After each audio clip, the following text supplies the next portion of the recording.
Welcome and step into the minds of addiction and recovery. Hello, I'm your host, Brett C.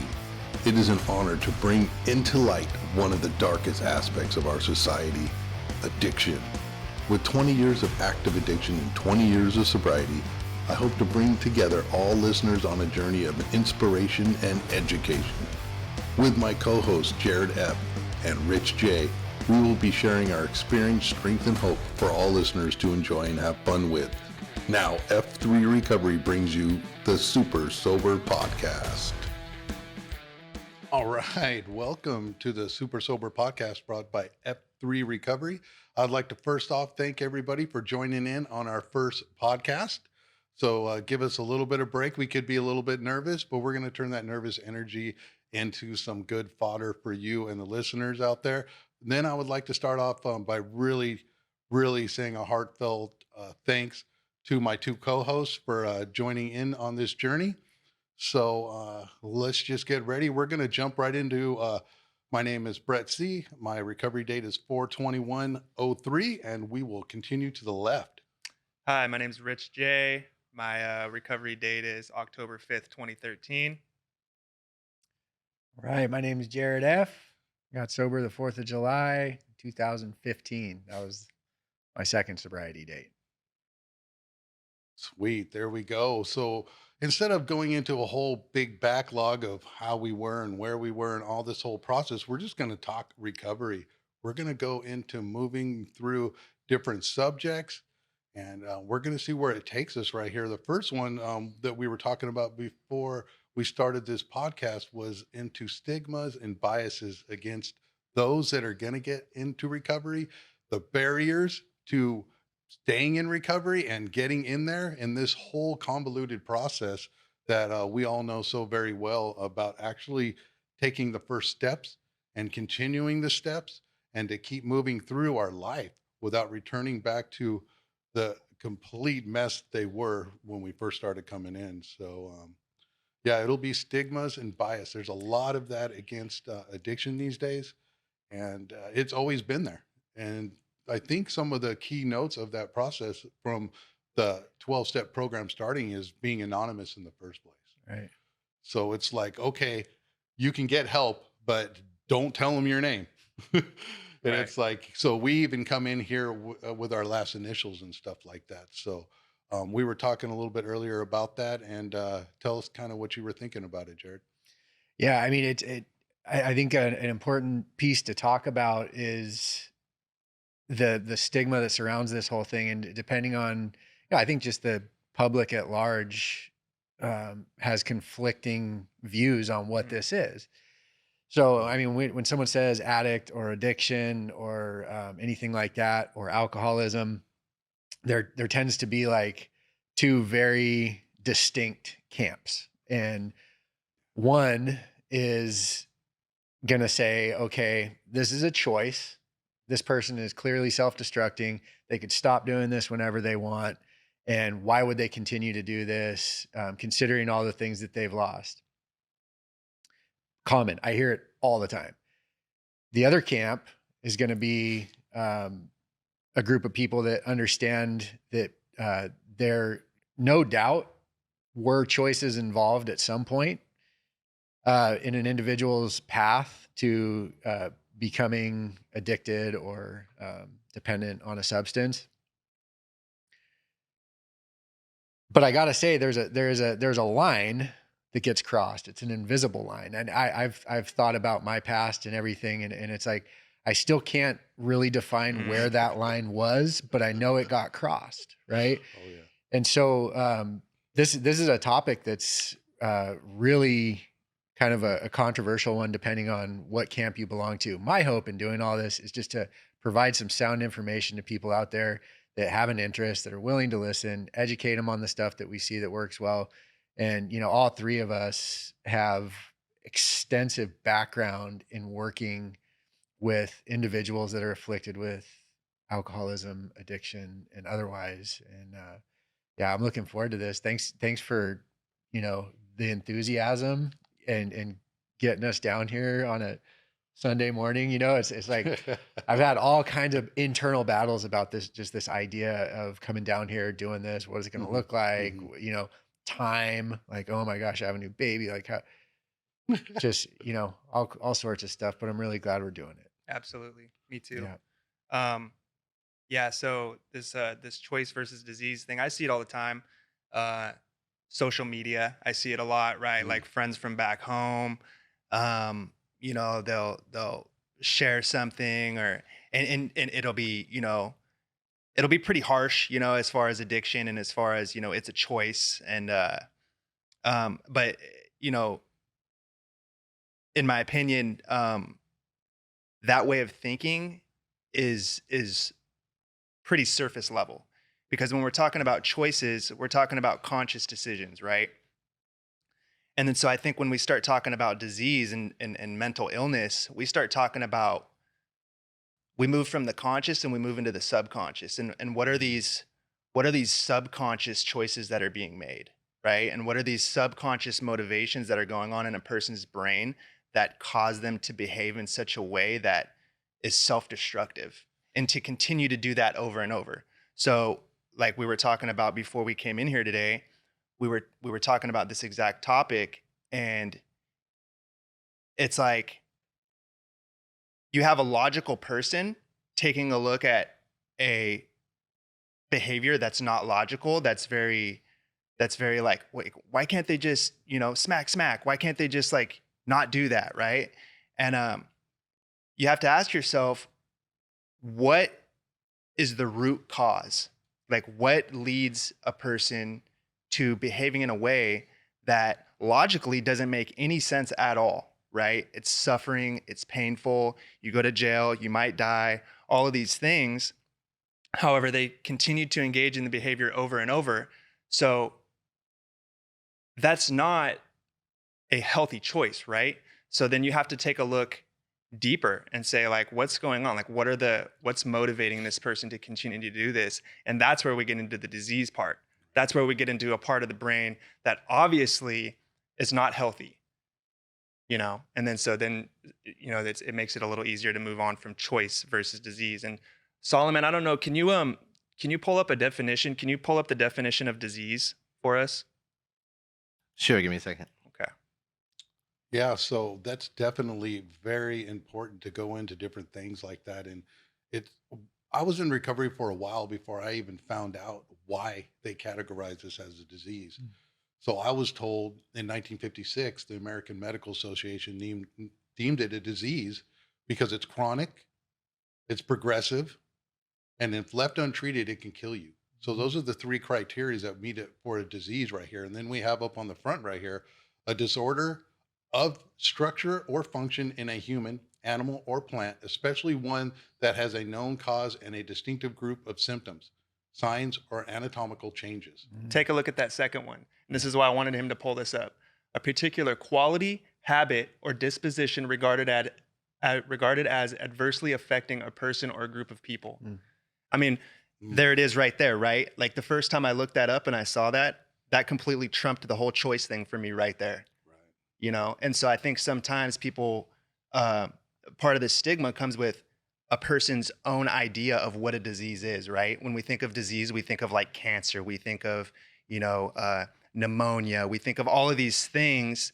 And so when you don't understand a definition of disease such as this here that we have up on the screen, it's very it can lead to stigma, because I've had my own ideas about it, right?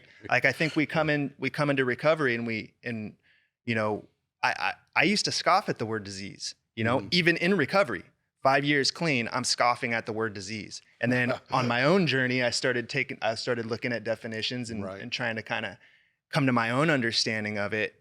And because of this, I mean, I do have a little bit better understanding of what it means to me, Yeah, this is a great point. Thanks for pulling that up really quick, Solomon, right there. I'm going to be calling you probably after the podcast for other just random information, probably like that. Maybe you can help me out on some Jeopardy questions in the moment and stuff. Okay. It seemed pretty quick there. I appreciate That's that. what I'm here for. Yeah, that's right. So I love it. So right in there, it's like chronic, progressive and left untreated, it will kill you. So, I mean, this is the most deadliest disease that man has ever known, in my opinion. We can segue right into that. I mean, this disease is like, here, COVID, hold my beer while I show you how to kill somebody. Yeah. And it is absolutely gnarly. So that's why I think the bias comes in on this process. And it's like, did you see what did to Uncle Jimmy? Well, we don't talk about Uncle Jimmy. No, he just passed away in his sleep. And it's like, we know what happened to Uncle Jimmy. And it's like, do I have the same predisposition as Uncle Jimmy? And it finds out that we do, and we in the medical community and stuff, that we do a brief history and we find out the number one killer in that family history is this disease, is this stigma, this bias against it. You know, going off that stigma thing, I just thought of something, you know, a lot of times, like, you know, how I going back to that social media and I'll see like old friends posting stuff like, it's a choice, blah, blah, blah, right? Mm-hmm. You know, sometimes that same person talking about it's a choice is the same person that's smoking a pack a day and can't stop. Right. And so, right. It's like, it depends on what we're talking about. Right. However, a lot of times those same people will be the same ones that are afflicted, but it'll just be something that they don't consider as harmful, but they might die. It.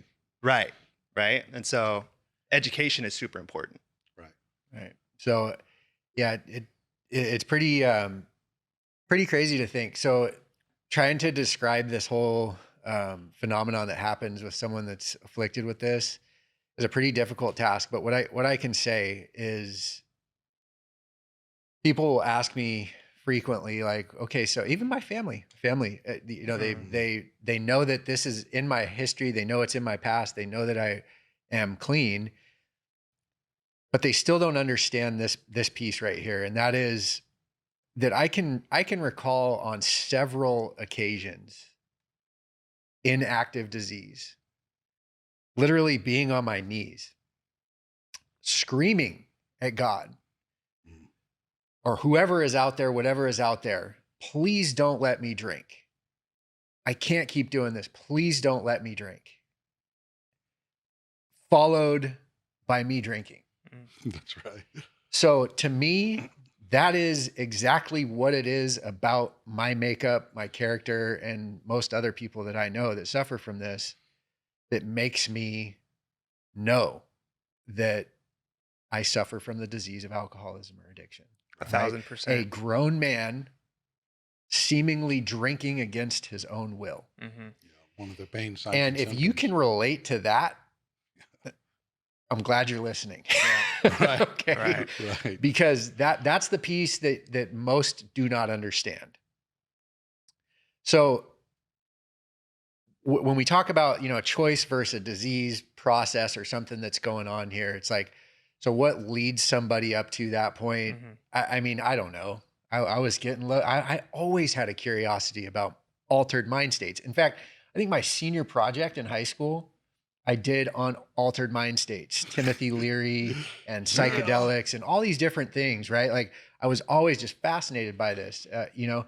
So I think there's definitely, I know that there's definitely traceable physiologic changes or differences in the brain of an alcoholic or an addict, as opposed to someone like, you know, I've known people that, you know, shot IV cocaine for years, contracted hepatitis C, and that news was enough to get them to stop shooting IV cocaine, but were able to continue to drink and smoke weed with seemingly little to no consequence to their life.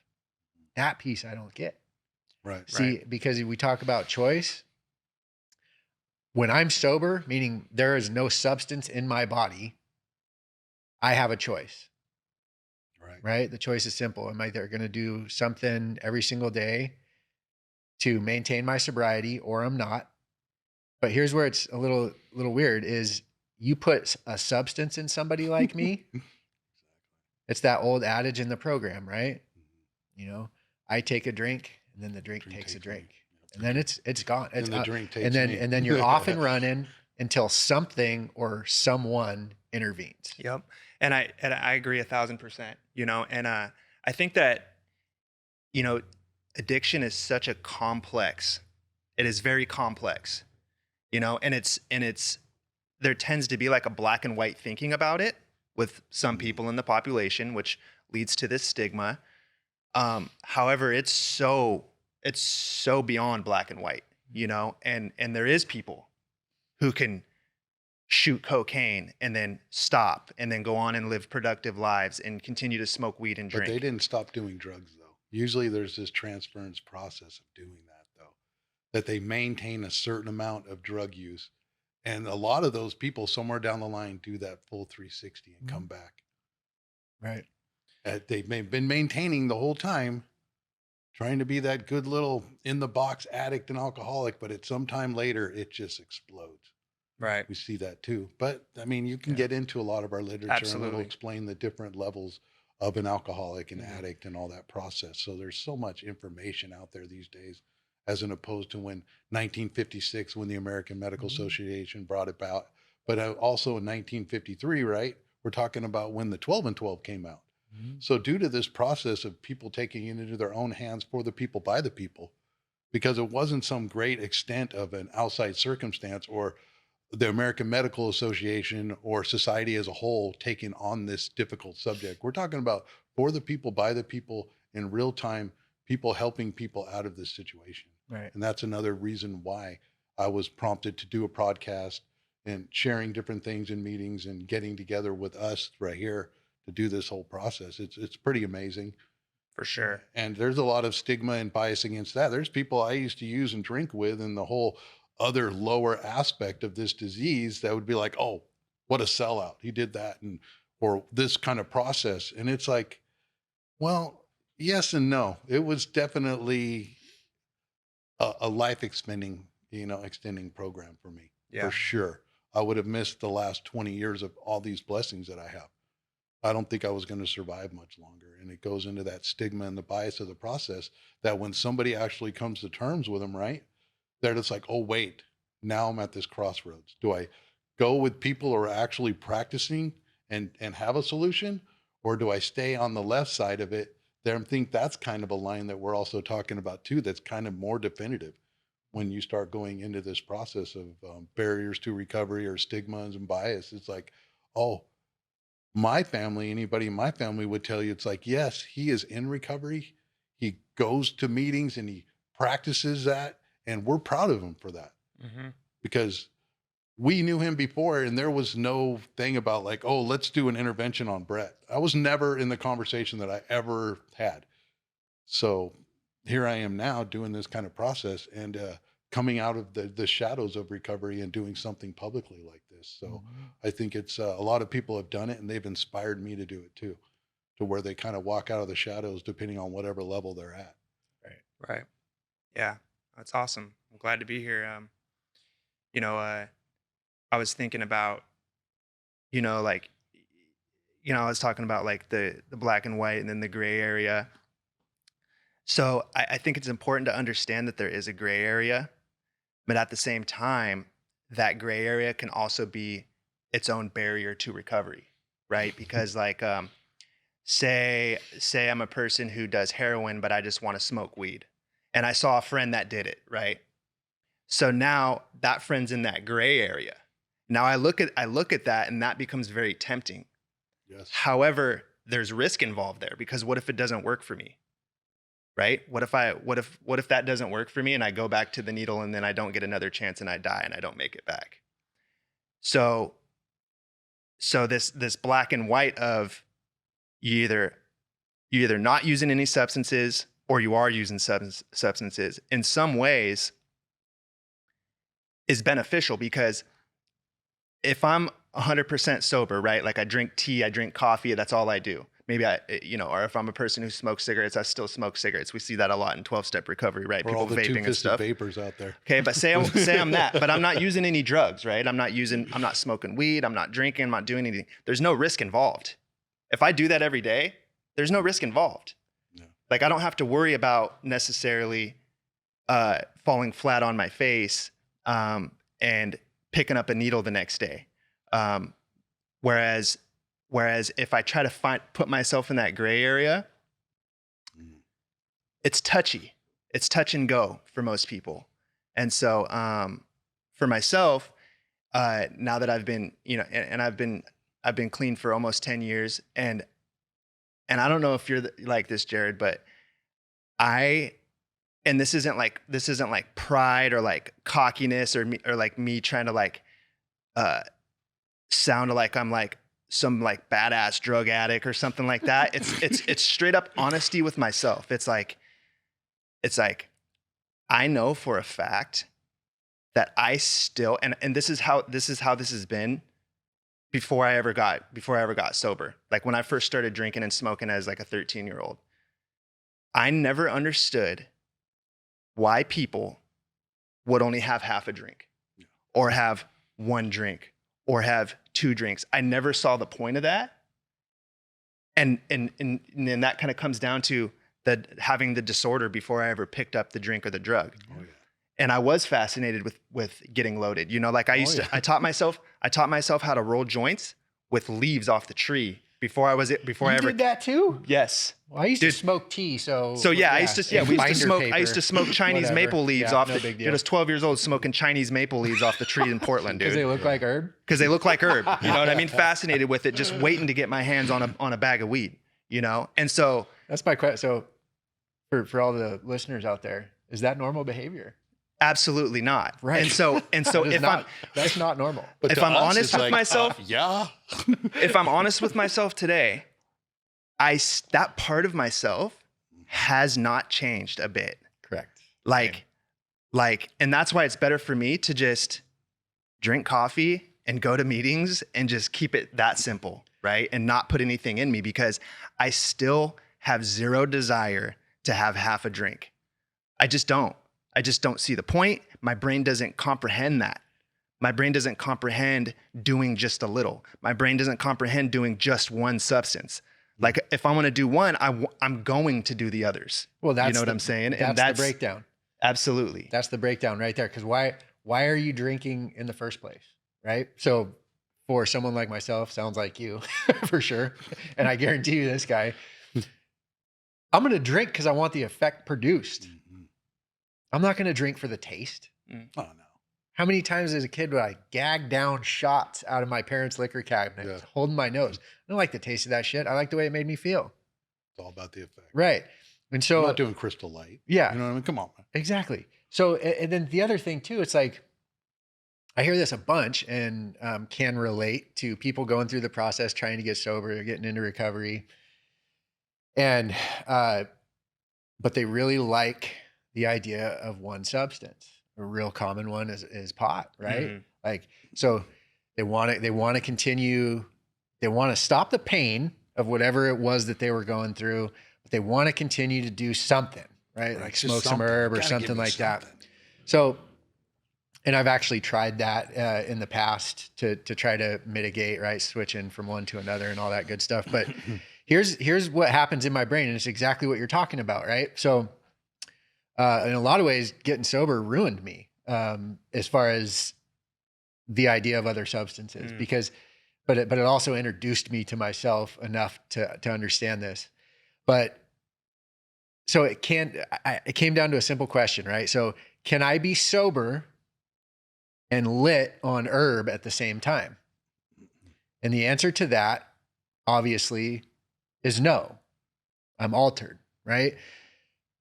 And here's what recovery did to my brain, though, is it introduced me to the disease in my brain. And it's like, so what's if I smoke weed, here's the kind of linear breakdown of what my brain does. And it does it in a nanosecond, right?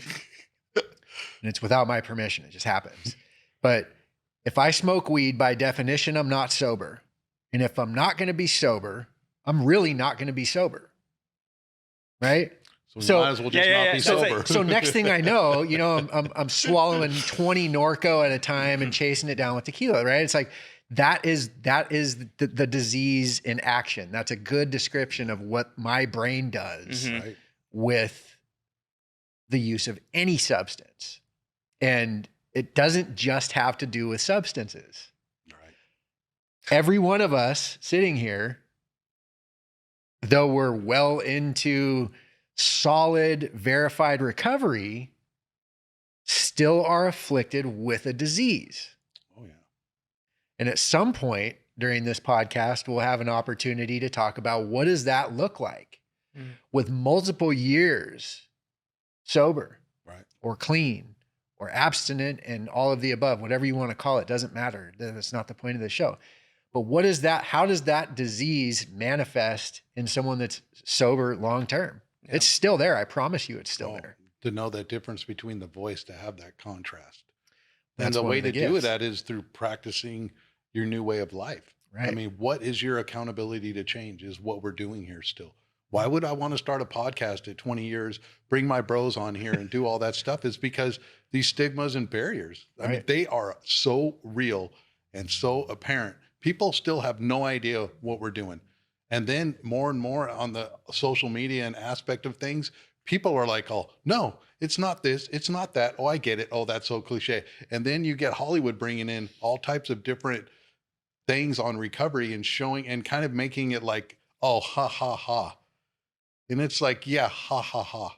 I get it. We always have a rule 62. And if you don't know what that is in recovery, we're going to be going over all types of different things and how to relate it. This isn't just for the addicts. This is for the family, the mother out there who doesn't understand, the family members that call the treatment center and they're like, oh, how come little Joey isn't fixed? He's been in rehab 5 different times. And what's going on in Al-Anon? What's the band? I mean, this is right smack dab in the middle of our society is this enigma still. Right. Totally. This thing still with, we can do a whole topic on stigmas and biases and barriers and all these different things. And it's like, it's 2023. Right. It's like 12 years from now, it'll be 100 years of people practicing the program, Right. Yeah. staying accountable to change, telling them this and that. And over this thing right now, look at how much marijuana is coming in. When I was a kid, it was such a crime. I mean, it was such a crime. And it was like, put you immediately in the bad boys club. Nowadays, it's like, yo, you smoke weed. It's like, you see the tweenie boppers and whoever it is. And it's so next level that it's, I mean, people coming in with the scratching and all these different things. And Tweenie it's like, boppers. they've turned it into this medicinal value thing. And it's like, it's a gateway drug, period. It's like, we're talking about us Definitely was rolling for me. joints in the Okay, well, beginning. Well, Yeah. Okay. yeah. That is a whole Another subject, too. conversation Yeah. on its own with that. But like, when you were talking, I just want to say this before I forget, because it Sure. could be people listening here. So they're going to hear terms like addiction and alcoholism. Mm. And there's, pertinent disclosure. Like when we talk about addiction or alcoholism, when we're going through this stuff, we're referring to a disease process. There's no delineation between the two other than time, really.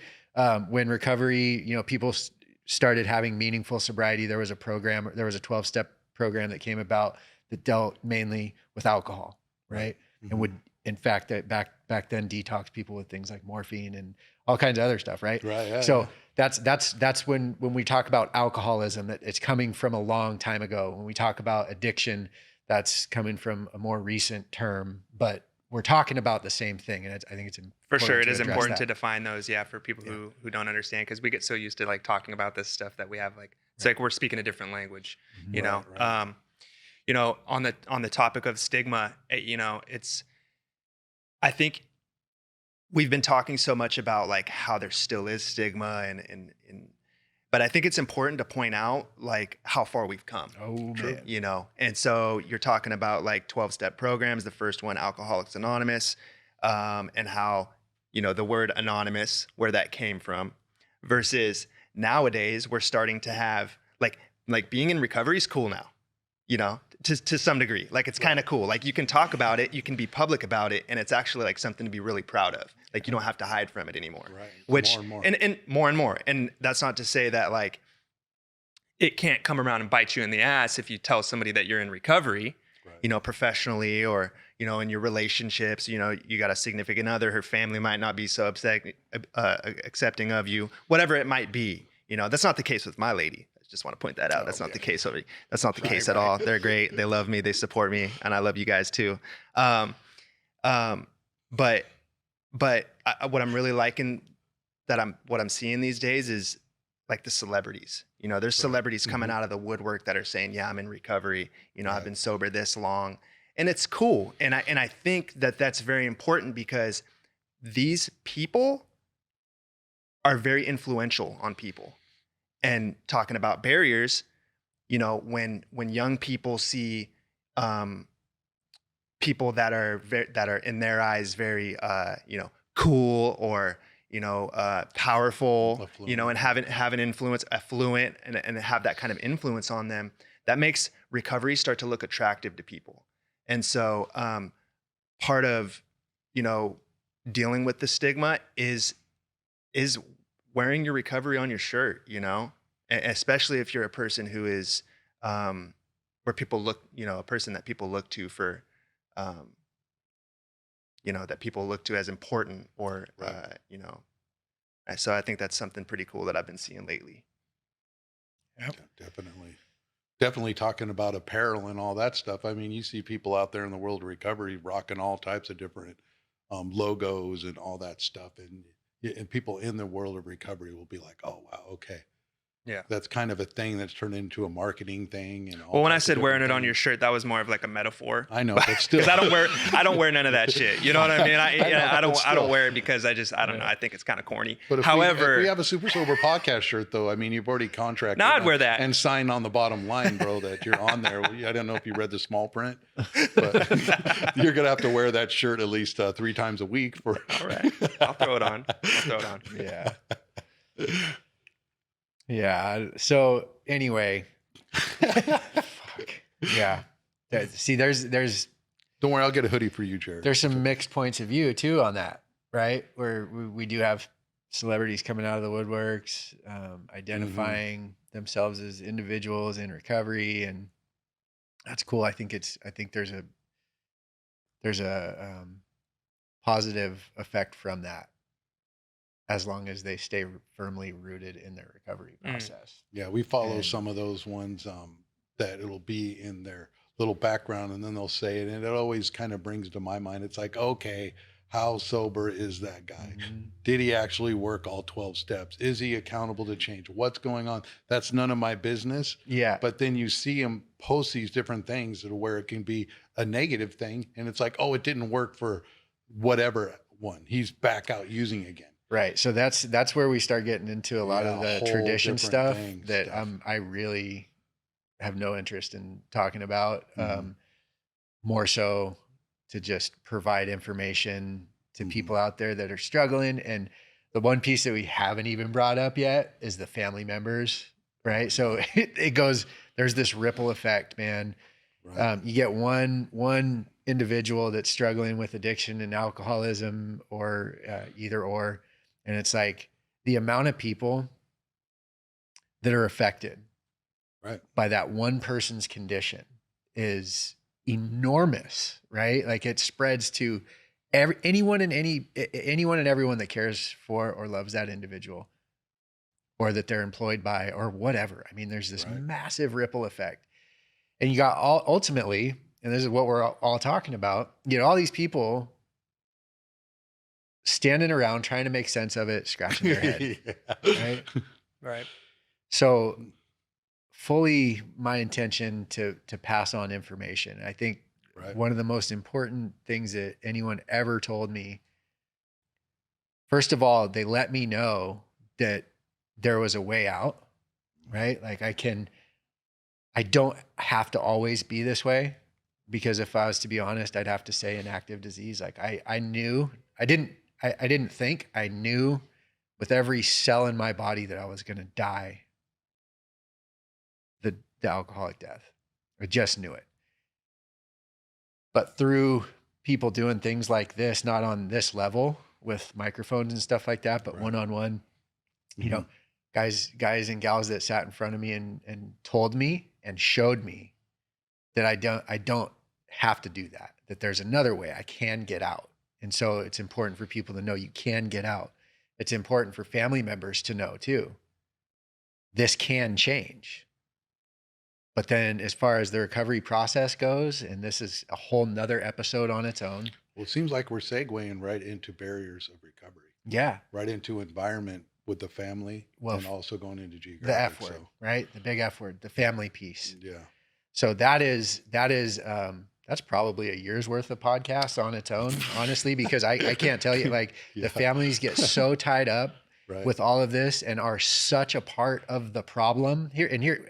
I don't mean that to sound bad, but Unknowingly a yeah, part of the problem. You can't be close to me in active addiction and not be severely sick yourself. Right. Right? Yeah. Because what would be healthy is to see someone in that state, offer help and support, and then completely remove yourself from me. But that's not what happens. No. What happens is it draws family members closer. They get more enmeshed in the illness, the sickness, the enabling, all this stuff, to the point where then now that person who's sick becomes their focus in life. Right. And we'll talk about that, all of that deeper on a different time and date, I'm sure. But that's one of my favorite things to work with in the field of treating addicts, alcoholics, and people with substance use disorders, is working on the family dynamic. Because I'm a firm believer. I know for a fact I would not be sitting here today, probably not alive, if my family didn't do what they did. And that was they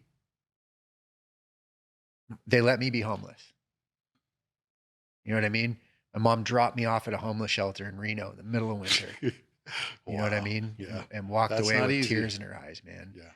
And for a mom to do something like that. They call that raising somebody's bottom. Yeah. Well, You we'll know? talk. We'll Yeah, have a whole talk about get that bottoms too. get that bottom a little closer to them. Right.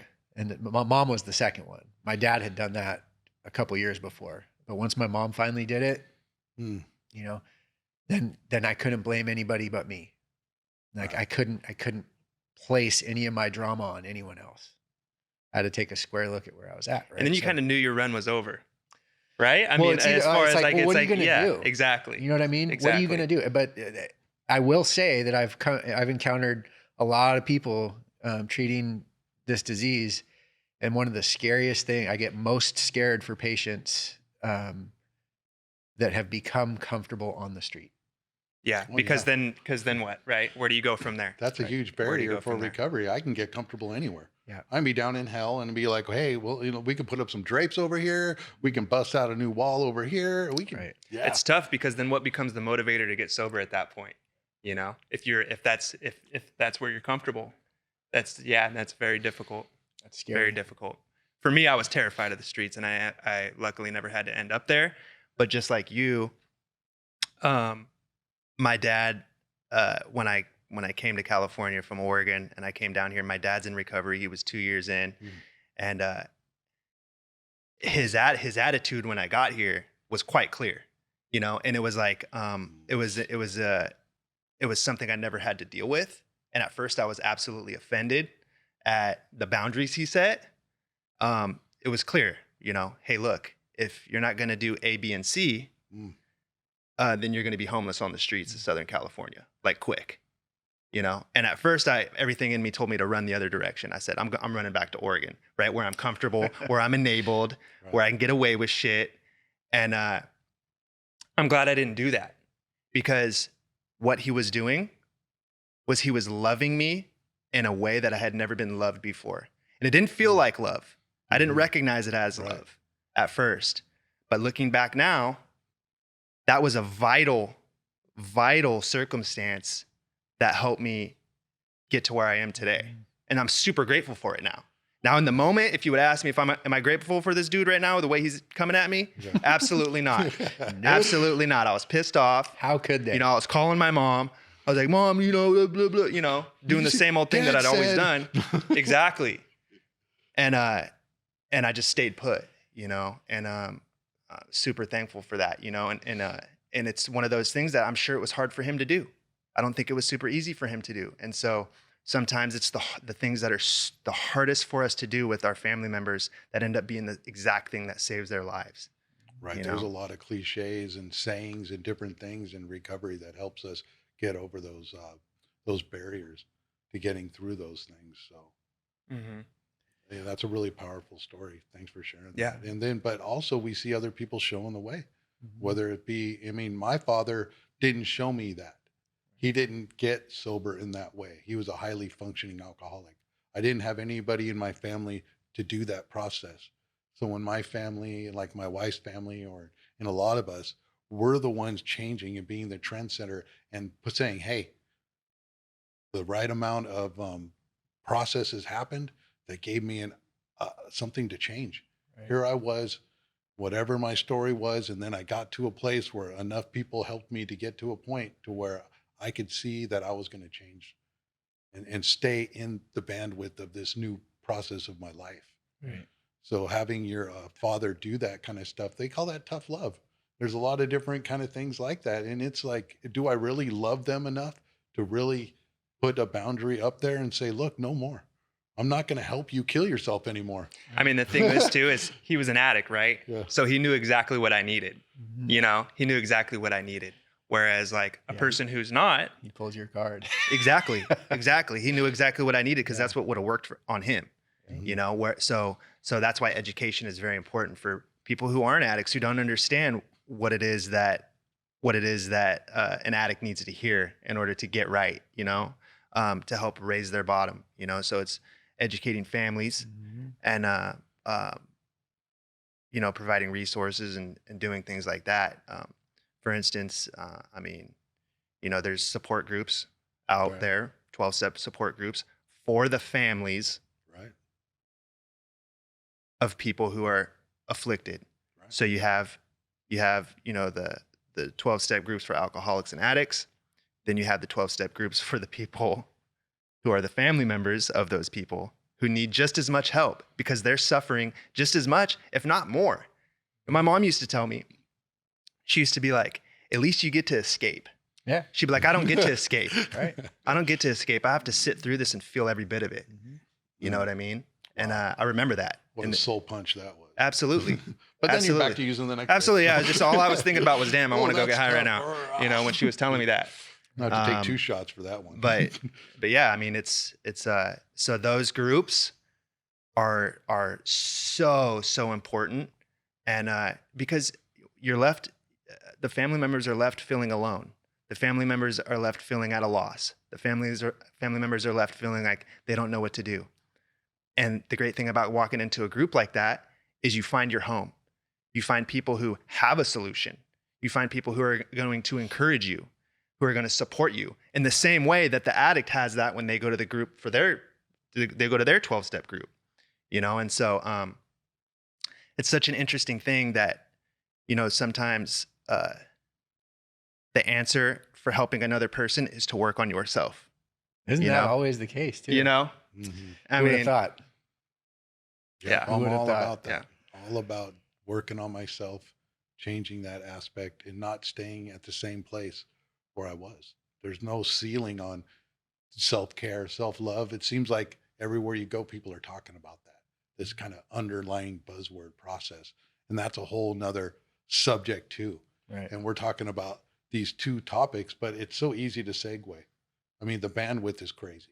Mm-hmm. for sure. To heighten and enlighten that depth and weight and the whole process, and then come into where it's not always just all about being addicted or the substance you use and everything. We're not just talking about pulling that away and then stopping at a certain point and it's like, oh, well, I got my job, I got my car, that's nice. Well, good for you, thank you. And then we'll see it often that the program will give you a life that'll take you away from the program. Mm-hmm. And then you're back out there floating around again with no direction or no accountability to change. And that's one of the processes that we're doing on this platform, is giving people an accountability to change wherever they're at, and then giving people an open conversation and a dialogue with the family too. And it's like, oh, so the focus has always been on little Jimmy or little Susie or whatever the process is. So it's also a lot of our process of talk about recovery is what happens when Jarrod or Rich or Brett get well. Mhm. What does that dynamic look like? And that's a whole barrier too. And it's like, oh, my mom can't live without me. And it's like, they've spent so much time doing, right? Going through all that emotion and everything. And that's a kind of a barrier too. And it's like, oh, I can't take myself from the environment. We hear all types of barriers. And one of my favorite barrier is that my cat and dog need me. Mm-hmm. And that's kind of like where a lot of people have been reduced down to, because everybody else is left and they just got their cat and their dog. Mm. Yeah. Yeah. So as far as, I mean, to just kind of, you know, because I know environment's something we wanted to talk about. Right. So, you know, and we were talking about it before we came in here today. Environment for myself, like I desperately needed a change in environment, you know. However, I wasn't really open to it.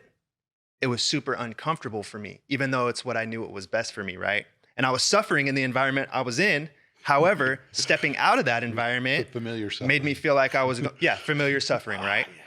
And the thing was, I felt like I was stuck in this bubble that felt like purgatory that I would never get out of, you know? And so like, I didn't leave like a little 4-block radius in my neighborhood. Like that's everything that I was doing, that I was immersed in, was right there, and I didn't have to leave. And every bit of it was dark, you know? Every single bit of it was dark. And I had attempts at recovery. I had attempts at treatment. I'd come out of treatment. I'd have 60 days clean. And I had every intention on continuing to do this. However, I go to the store to grab a pack of smokes, and there's everybody, right? Nothing had changed. And for me, 60 days wasn't enough to get me to a point of being able to not, you know, Right. ask what's in their pockets. You know what I'm saying? And We know what's in the pocket. and engage in that behavior, because then at that point, it doesn't become about a choice. I was compulsive, right? There was no like logical choice running through my head. It was like a snap of the fingers and it was on and cracking, you know? And so for me, getting out of the environment I was in and being around all new people and places, and playthings, like we say, people, places, and playthings, changing all that up and giving myself an opportunity to not have all of these triggers that were in my old environment, to build this foundation to where now I can go back to that environment and I can run into those same people. Oh, yeah. And literally, then I do have a choice. She belongs to the streets. I can run into those people, and we're gonna have to use more of those today. I can run into those same people, but now I do have that choice, you know? Right. Matter of fact, You got a lot of barriers to that whole lifestyle. It's easy to see that whole different contrast and the variation of that process. I'm not even that same person. We're talking about giving self some separation, some time to change. There's a biology, for our belief and all these different things. And that's a book I'm quoting, and all these different things in the process of putting ourselves in the right place. for sure. Giving ourselves some time to heal. Yeah. So essentially that's what I'm getting at is that change of environment for people who are considering trying to get clean or go into treatment, and it's across the country or whatever that may look like, whatever that change in environment may look like. I'm saying from my experience, that was vital for me to get where I am today. And I can honestly say if I didn't change my environment, I'd probably be dead by now, you know? And so, and that doesn't mean you need to change your environment forever. Obviously, we're all individuals and we're all different people. So what works for me may not work for you the same. But I do think that there is a benefit to changing that environment and getting yourself away, right? To build that foundation and do that work. And then maybe at some point you may be able to go back, you know, but you need to go back as a different person. You can't go back as the same person. And at 60 days in treatment, that wasn't enough for me to go back, obviously, because I fell flat on my face, you know? And so, what do you guys think about environment? Well, I got to tell you, so it's, I think we're at 48 minutes, almost 49 minutes right now, but,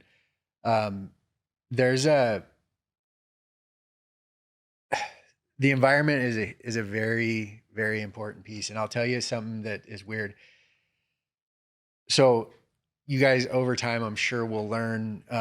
I told you in the beginning of the show, I had a sobriety date of July 4th, 2015, being my second. Was that Jada? That was Jada. That was Jada K. So that was the second sobriety date. The first one was August 3rd of 2005. And talking about environments, and you brought up the whole idea that if you do sobriety and recovery well, your life, it's a guarantee. It's not, is it going to happen? Is it not going to happen? Your life is going to take off. Yes. It's going to get busy. It's going to get full. It's going to get better than it's ever been. And it's going to steer you away from doing the very fucking things that got you there to begin with. So where I found myself with 8 years of sobriety is I came down here to get sober in 2005, and it worked. It worked really well. I went to a treatment program. I worked the program. It was fantastic. Developed some self-esteem, went back to school, followed through on a dream, landed up in my dream career, which was at the time pretty hard to get into. So I ended up actually getting hired near my hometown up in Northern California that I had been away from sober for 8 years, with my life being better than it's ever been, dream job. And here's what, again, the disease brain started to tell me. Okay. As I looked around at my life, it was better than it had ever been. All of the friends that I was coming across were people that were in healthcare or, working in they're stand-up people. And essentially my brain was like, you're stand-up too. Yeah, well, you're stand-up too. And when you got sober, you were really young. You had no life experience. Right. You're older now. You have those things. So all the stuff started falling off. All the things that got me sober started to fall off. Right. The accountability to change. Oddly enough, like the last piece that I was holding on to was the daily routine of spiritual action. Hadn't been to a meeting in months. But I was still doing my morning prayers and my evening prayers. And once that fell off, I only lasted 2 weeks and ended up. We got a scream function on that one? Yeah. They big, bitch. Yeah. So anyway, I was thinking too big, and ended up getting loaded and going back out. That's after 8 years of pretty solid, meaningful sobriety. And what brought that up was the environment. Okay. So a lot of feelings can come. There's up a lot of stuff, and it's not even conscious. Where this disease lives, the subconscious, is in the survival areas of the brain. So just being in Tahoe, right? I used so much there. It's a beautiful place. Oh. Was even more beautiful on drugs or alcohol. Yeah. So I was always an enhancement user, right? So when I went back and my life was good, there was this natural desire or tendency to make it even better. Right. And without program and without spiritual grounding, I was a sitting fucking duck. And I didn't know it. Mm. And I knew everything about addiction. I had worked in the field. Right? Doesn't matter what you know. I wish knowledge was enough.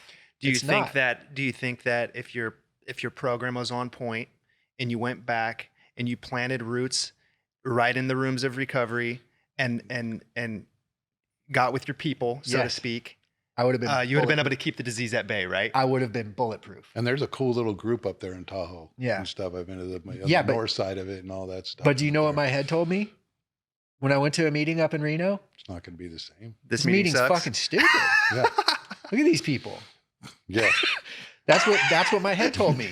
So that's like, and I didn't realize it at the time. That's the disease that's right the there. disease. You didn't flip and check that. That's what disease looks like with over 8 years of recovery and abstinence when I stepped back from doing the things I needed to do to stay sober. And somebody, if you were in connection, would have said, well, if you don't see the inspiration, maybe you got to be the inspiration. Maybe you got to bring some of that SoCal recovery out there, or your pride of that process, and get in there and dig in. It But could have been everything, man. It could have been everything. And in my Right. life, make no mistake, that was the gift of sobriety, was that Right. whole scenario. You know what I mean? I was working as a trusted servant in the community. right. You know what I mean? Mm-hmm. People will call What a me on their worst transformation. days off, and I'll show up quick with lights and sirens. You know what I mean? Yep. Mhm. That type of a career. You know, it was an absolute gift from God. And you know, who knows what life got in store? It's like a big path. You know, Right. I'm super grateful for what all that taught me and where I'm at now and all that. But I gotta say, man, like environment is a huge deal, and pay attention to it. Absolutely. Right. That's my kind of story too, because I was getting sober in my one of my main dirt areas, and I can tell you, going through hard. that area to this day, I mean, like every corner's like, oh, that happened there, oh, this happened there, or this happened there, and it's just, this brings up still this emotion, and it gives me an opportunity to practice my program too. That's one of my main things that I do. But when I got sober this time, when I went through my last treatment center, they shifted me to a different environment. It doesn't mean that I didn't know it or run into people. We were talking about it before the meeting and stuff, but that gave me that 90 days that time of complete immersion and working with myself Right. that I had not had before, because there was always some kind of outside circumstance where I was able to go back to my environment after I went to the meetings, or when I was in a different program, I was back into that environment. But this 90 days ended up changing my life in Right. that whole area. Then I went back for 2 years right into the middle of my neighborhoods and stayed sober there Right. still, but I had a whole lot of contrast and everything. I mean, So my dad's one environment- of those guys yeah. that got clean right in his same house he grew up in for 50 years. You know, he I mean, and Hats all off the to same, him. all the same yahoos running around right outside, you know. And, Wait, hit on that one, or you're going to take some more. You did This that. is too fun. This is too much fun right here. But yeah, you know, so again, it goes back to, it's one of those things where it just varies by individual. However, there is a safe way to do things. You know, if you want to give you know, about setting yourself up for success. It's And available. my dad Everything's my available. dad was successful. However, he probably could have set himself up for success. He could have played it a little safer. You know what I'm saying? And Yeah. So, and that's, you can do it anywhere for sure. Like I'm not convinced I could have gotten sober in the same environment. I really don't think I couldn't. I for really sure. tried. No, I yeah, tried my me too. best, and I don't think there was any way that was going to happen. Like I did need that geologic change. And the whole argument in the program about that is wherever you go, There you are. yeah. right. So you're going to be looking the problem in the face, no matter what mirror you're looking at. Right. Guess who So- went with you over there to Right. Georgia? Yeah. You. Hello. Right. But changing an environment with actual treatment and Right. support, Mhm. you're in business. Okay. It's a Right. really, I think, a pertinent piece like you're talking about. sure. Real quick though, I wanted to say, because what you were talking about is getting sober in that environment, right? And then you mentioned recall, Oh, right? So recall is a Still there. super gnarly thing, and it's our Super. brains. And Oh, I just yeah. wanted to plug something real quick. Sure. There's a video out there, and this is for any family member, anyone listening to this that wants a better understanding of what's happening at the core of what we're talking about in the disease process. It's called Pleasure Unwoven. Mhm. I think you can stream it on like Amazon Prime and several other places. I'll forewarn you, it's super cheesy, but it is. The guy does a very good job of describing what goes on. Hey, thank you, Bam, Solomon. there There you it go. is. So, yeah, this guy was a doc that ended up getting sober and did not buy into the idea that addiction is a disease, and spent the next 10 years, I think it is, trying to prove that it wasn't a disease through research and everything else, Sure. and ultimately landed on unequivocally, without a doubt, it is a disease, and explains how and why in the Oh, brain. that's awesome. But you mentioned recall, okay? And when we're talking about environments, let's break it down even a little bit further just for a second here. What we see, Right. Super visual. what we smell being the most potent Mm, sense for recall, yes. right? the sounds, the sights, the people, the smells, the tastes, the touches, all of that The lighting. we perceive in our brains. Right. Watch that and you'll understand how important the environment actually is. Big time. Yeah, I remember seeing this when I first started working in treatment some years ago. It's an awesome little documentary. Mm-hmm.